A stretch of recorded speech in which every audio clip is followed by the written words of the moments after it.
Fantastic. Thank you, Mrs. Cham.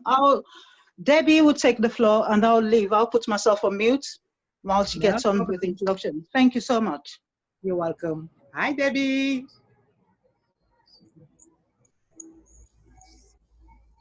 Good day, Ma.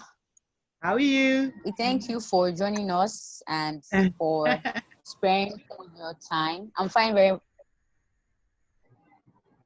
So, Ma, my name is Debbie. I'm from Nigeria. I'm 14 years old. Mm-hmm. Wow.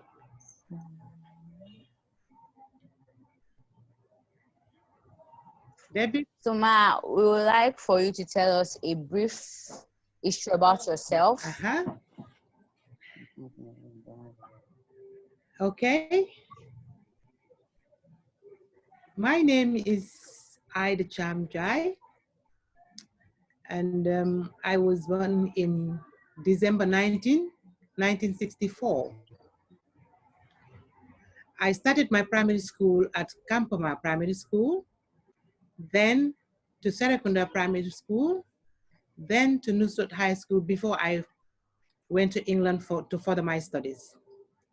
I did hotel tourism and catering management, and I lived in England for about 2 years because I went there in 1987 and came back 1989. So when I came back, I worked at Senegambia Beach Hotel. In that hotel, I've worked in every department because when I came back, I did a management training for 1 year. Then after my management training, I was given the post of food and beverage coordinator, purchasing manager, conference manager, guest relations, and finally sales and marketing. And due to my work, I used to travel a lot. I used to represent the Gambia on trade fairs. I used to go to Germany, to Holland, to England, and to Spain, because I am the face of Gambia tourism. So I resigned from Senegambia Beach Hotel in December 2005 for a more challenging job to Makasutu, Mandina Lodge. It's the best eco lodge in the world, and there I was the general manager. I worked there for 2 years. Debbie, are you hearing me? Are you getting me? Hello? We're hearing you. Everybody's hearing you. I'm not sure what's wrong, but I think she is. Yeah. Debbie, can you hear Mrs. Cham? Ma'am? Yeah, can you hear Mrs. Cham? Yes, I can. Very good. Fantastic. Thank you. Very good. Then at Makasutu, I worked for 2 years, from 2006 to 2008. Then I resigned again because I wanted to start something new in the tourism industry. What makes me to innovate this? Because I realized that most people, when they go to a country, they would like to eat what they have in that country. And I said, I think if I start this business, it will work. So I said, I open up my house and welcome guests to my house. What I do is when guests come to my house, they put on African outfit. We go to the market together, buy the vegetables together, come back to my house, we cook together and exchange cultural values. I started this since 2008. So since 2008, I've been doing this. I was also a chairperson in Association of Small Scale Enterprises in Tourism. And due to my work, just last December, I won the most Gambian Uniquely Business Award. And it was awarded to me by the Gambia Chamber of Commerce. And during this pandemic, though there is nothing because I work with tourists most of the time, but I use this. Hello. Hi, Debbie. Hello. what Debbie is doing is that while you're talking, she's muting her end so that you don't have any interference, because there might be people walking around. Yeah, so she's actually there, but she's on mute. Okay. So Okay. Debbie.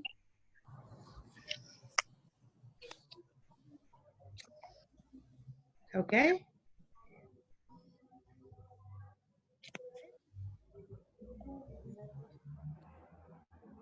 Debbie, maybe you want to unmute so you can speak to Mrs. Cham, please. Unmute. Oh, I'm sorry. The network is not really clear. It wasn't clear. Why? Yes, it Was wasn't it really clear. So, because I saw you waving your hand. pardon? I saw you waving your hand. Oh, I think that was a mistake. Okay.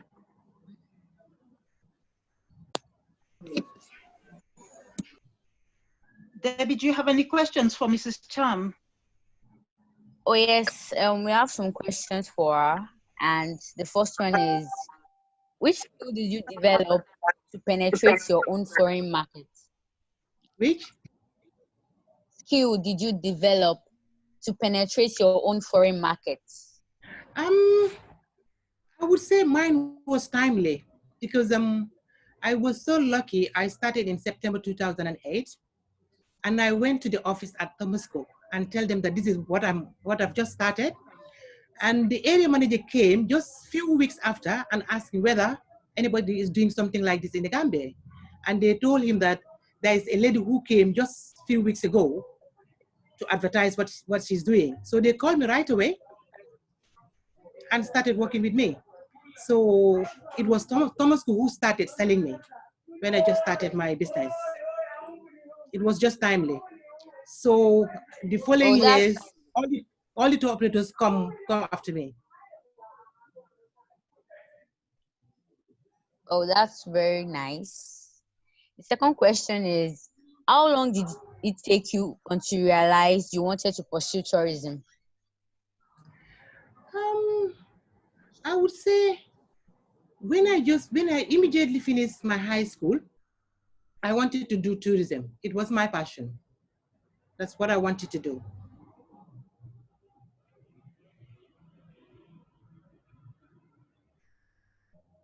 The third question is, what has been the most exciting project you've worked on? The most exciting one is because I also have a foundation. I do. Sorry about that.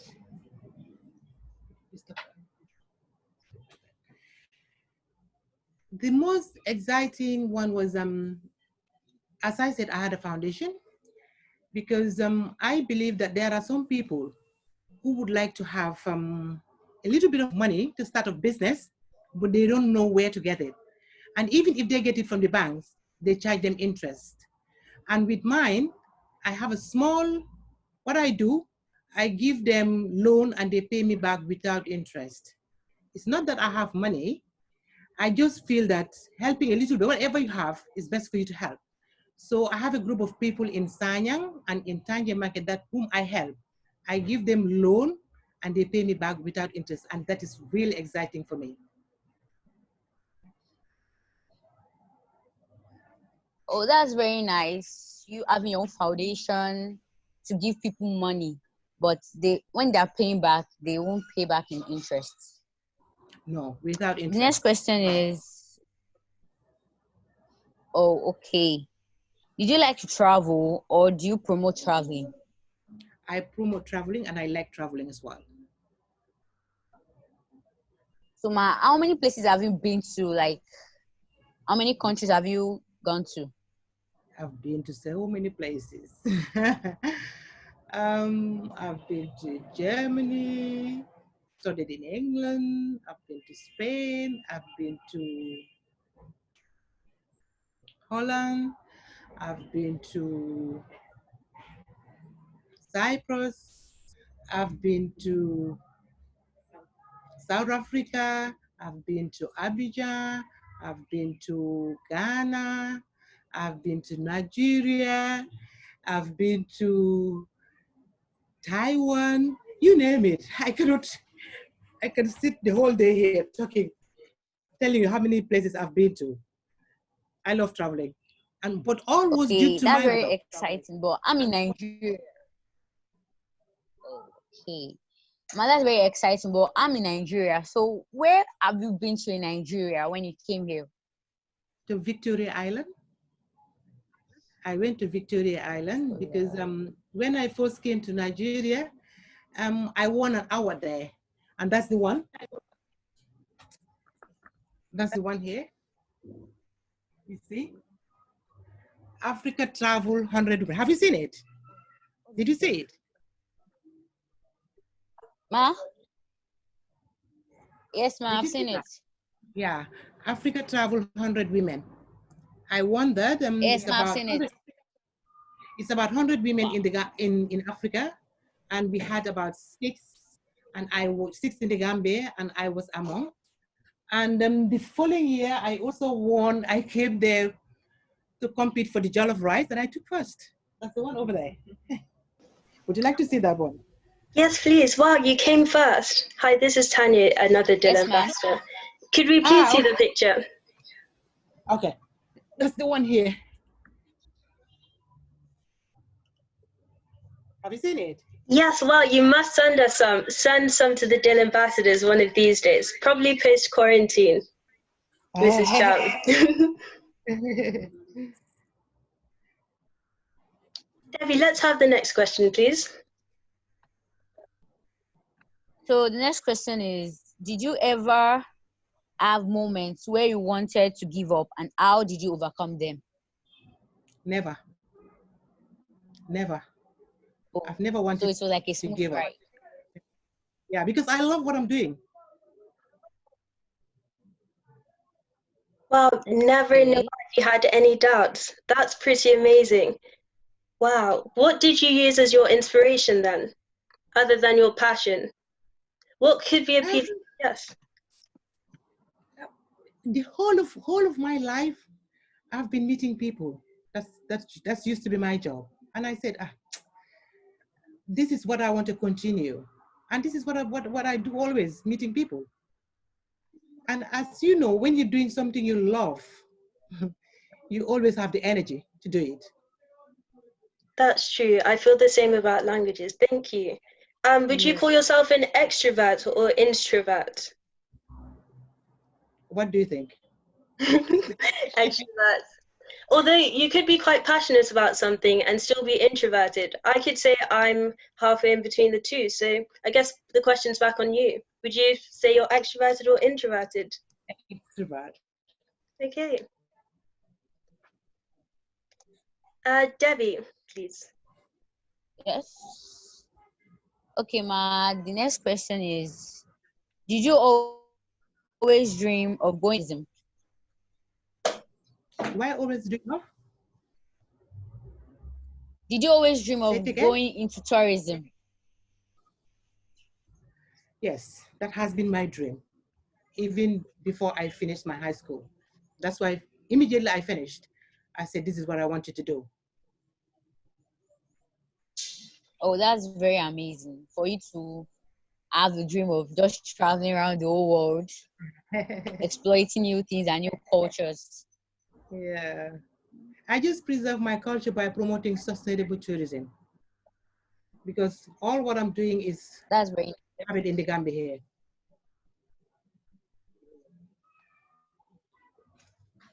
What challenges do you face when starting up? My only challenge was from the beginning, I always have Thomas Cook who used to sell me, and I used to work only once or twice a week. That was my only challenge, but it was only for a year. Then the following year, all the tour operators came after me. Oh, okay. What aspect of business do you find daunting in any way? And kindly describe your typical working day. I didn't get that. Say it again. What aspects of business do you find daunting in any? Kindly describe a typical working day. Sometimes I've got so many people to my house, and it's really a challenge.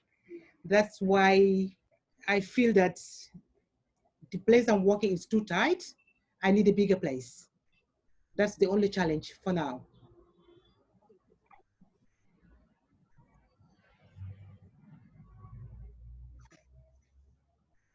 Oh, okay, because your place is too small to contain the amount of people that are coming in every day. Yeah. I So believe that's the only challenge.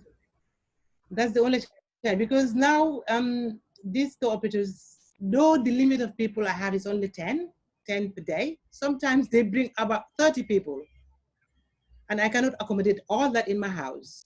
So if I have a bigger place, I can have 3 stations where I can have, for each station, I can have 10 people at least.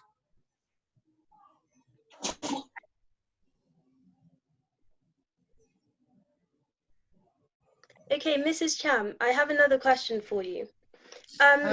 What has been the most exciting project you've worked on? All of it, what has been the most exciting project that you have worked on? The other one is on natural family planning. That's nothing to do with tourism, but I used to run a project on natural family planning. And due to that, I tend to know most of the problems that the people in the community, the women in the community do have. And because of that, also, that makes me to start up my foundation. You said natural family planning, right? Natural family planning. No, don't use the IUD. You don't use the pills. It's just natural. You have to feel yourself. Okay. I used to run that project, which was very, very interesting. And I think we've taught about 500 people, 500 women, because we used to go to the villages and teach them how to do natural family planning. That was a project which was very, very, very interesting, which I loved. But I ran it for about 5 years. Is it like a therapy section for the families or what? Say it again? The family planning that you're talking about, is it for like a therapy section for the women? It's just, you don't have to use any pills, as I said. It's just to go to the toilet and feel yourself. We will teach you how to do it. When to have a child to get pregnant, and when not to be pregnant. Okay, ma'am. Contraceptive. This is something natural family planning. Okay, right, Mrs. Eda, thank you. I do have another question. Hello, Ma, it's like a... Hello.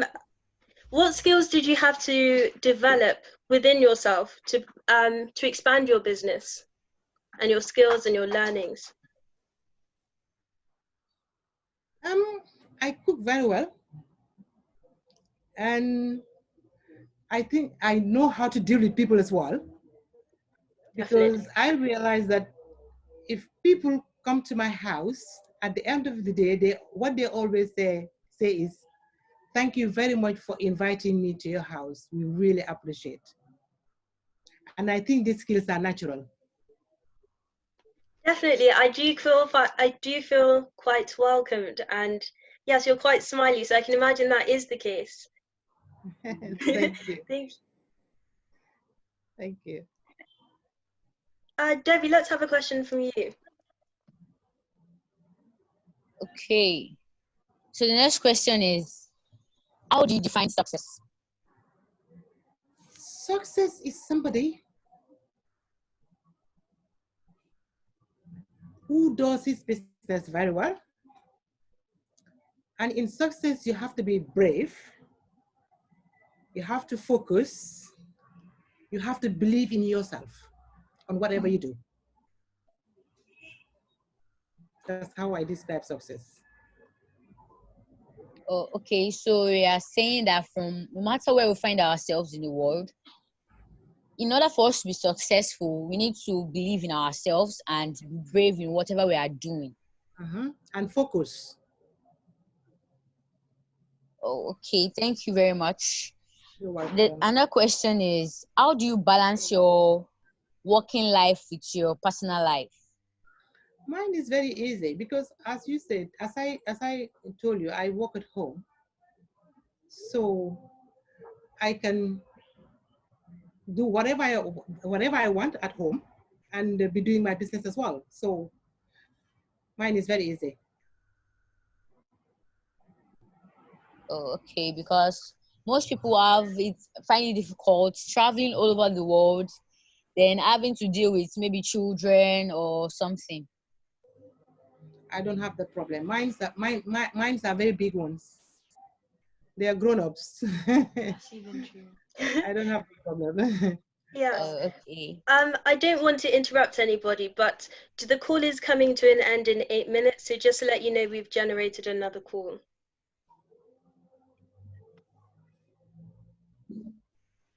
If you want to continue. Thank you. Please continue, Hello? Debbie. Okay. The last question I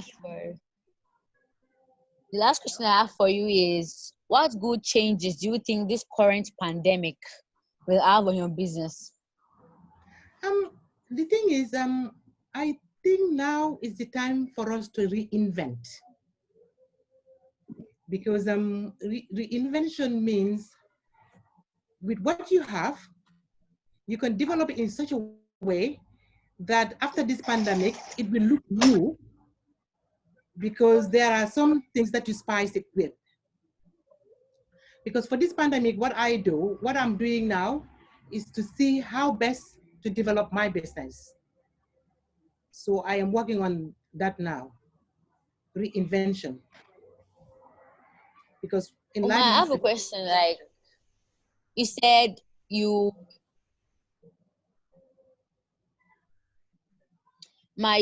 accommodate people in your house, like people come to your house almost every day. Do they still come? For now, no. Now I am trying to attract the Gambian market. Now I do takeaways. For now, I do takeaways because of this coronavirus. I only do takeaways. That is to attract the Gambian market only. Oh, okay. Mrs. Cham, that's very nice. You were talking about now our round of questions we prepared for sorry. you. So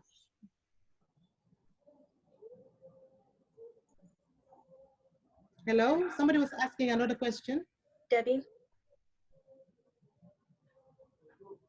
we ran out of questions we prepared for you. So if anybody has a question, they are free to ask. Okay, thank you, Debbie. Mrs. Cham, you were talking about reinvention. Could you please elaborate a little bit more on that, your findings during this quarantine? Yes, because there's not much to do. So I am trying to reinvent my business by, because as I said, my place is so tight and I've got the land. Yes. So I am now trying to develop that place so that when this pandemic is finished, at least I have something new. It looks new, but it's just reinvention. Right, right. Yeah. As I said, in life, you have to be positive. Exactly, you did say that, and you have to believe in yourself and focus. And those are very valuable lessons. Have you always had those lessons ingrained in you, or is it something you learned over time, do you think? Say it again. Are those values you've always held, or is it something you've learned over time with your business, focus and belief? This is what I always do, always. Because I could fully remember that even when I was at high school, I used to put on my notebooks that through determination, I'll make it in life. That was my motto. Well, Through I like determination, that. I'll make it in life. Yeah, that was my motto. Another note on high school. What advice would you give to yourself during your teens and your 20s? Or even now, what advice would you give to us ambassadors about friends, goals, and leisure time? I would advise you always be around with good people, because you can be very good at in your house, and when you go out, you can meet bad friends who can influence you to be bad. So always make sure that you are around with good people. Even if they want to influence you, please do not. Because I could fully remember with my boys, I've got only boys, and I'm always with them. They're my friends. So their friends used to tell them, "You are mama's boy. You are mama's boy." So when they come to tell me, they always tell me, I said, "Don't worry. They have what you don't have. Because you are always with me. Don't worry. Don't mind them." True. I suppose the adage, "Don't worry, be happy," rings true here. Yeah. Thank you so much. You know, if anybody else has any questions for Mrs. Cham, this is the time to ask. So you can unmute and ask the questions now. We've got a couple of parents online as well that might want to ask questions. Hello, good evening. Good evening. Yeah, I actually like your take on the positivity of a thing, you know, like everyone has to stay positive, especially in these times. So a while back, I was checking your page, your blog, and I actually saw that you make people dress in your traditional attire when they come to your home, and like I just wanted to ask, what has been the most bizarre reaction you've gotten from some people when they're in your attires? Touch wood.